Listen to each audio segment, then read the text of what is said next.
Okey, Assalamualaikum. Selamat pagi. Sekarang jam 7.30 pagi. Saya dengan isteri saya, Puan Mariah, kami akan bersiap membawa segala kelengkapan barangan dapur untuk dibagi dekat warga emas di Kampung Umpol, serta inilah alat-alat untuk pembersihan lah, kerja pembersihan. Okey.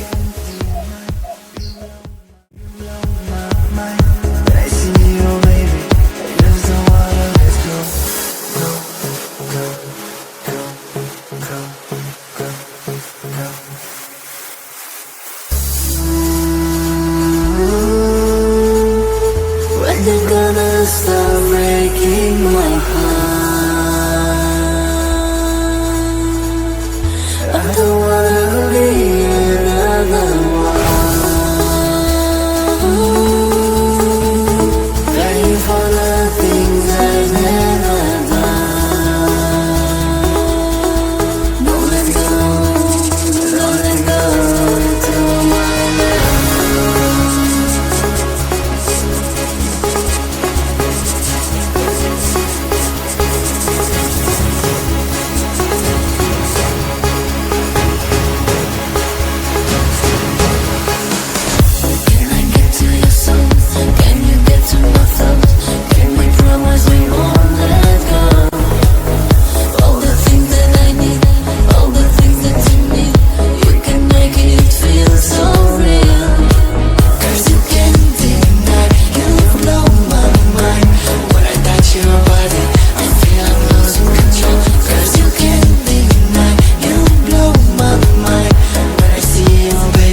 Okey, alhamdulillah selesai sudah program khidmat komuniti kami hari ini yang dijalankan di Rumah Warga Emas di Kampung Empah.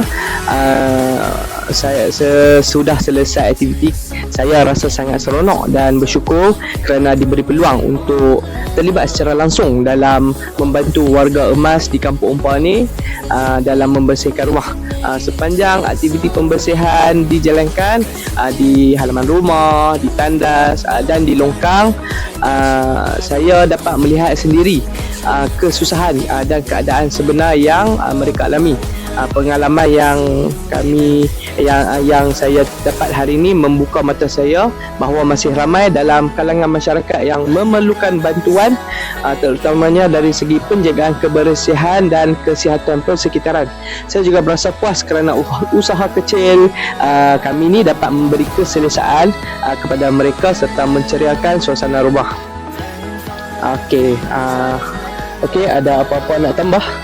Boleh saya cakap sikit ya? Okey. Bukan itu saja. Bagi saya program komuniti ini bagi banyak pengajaran tentang kebersihan, bagi juga wabak denggi. Aktiviti cuci air bertakung dan longkang apa semua tu lah antara cara kita untuk bunuh sarang denggi tu yang mana berluasa kalau kita tengok kat Malaysia ni. Jadi dengan cara tidak langsung kita dapat membasmi lah segala wabak denggi ni. Dari segi pasukan pula, kita bahagi-bagi tugas kerjasama dan dapat diselesaikan antara kita berkumpulan lah hingga akhir program ni. Jadi semua dapat memberi komitmen yang bagus lah. Alhamdulillah.